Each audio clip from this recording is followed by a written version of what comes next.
Maliens ont-ils été tués par erreur lors d'un raid de Barkhane? Le ministère de la Défense du Mali affirme que oui. La réponse de l'armée française est plus nuancée. Elle précise que rien n'a permis de détecter pendant les phases de renseignement avant l'opération la présence de ces otages. Deuxième question, combien de ces prétendus captifs auraient été victimes de ce raid? La coalition terroriste qui les détenait affirme que 11 d'entre eux ont été tués.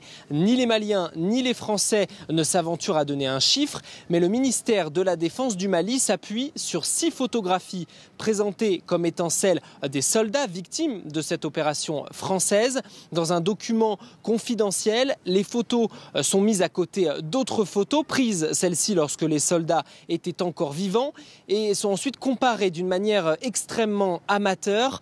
Des flèches rouges relient les photos entre elles avec des critères tels que nez aplati, écartement des dents, des critères qui, selon le ministère de la Défense du Mali, permettent d'identifier ces soldats. Le problème, c'est qu'on ne sait pas d'où viennent ces photos. Elles n'ont pas été diffusées via les canaux officiels des terroristes. En attendant, l'armée française a proposé au Mali de les emmener sur le terrain, là où a eu lieu l'opération, pour pouvoir mener une enquête.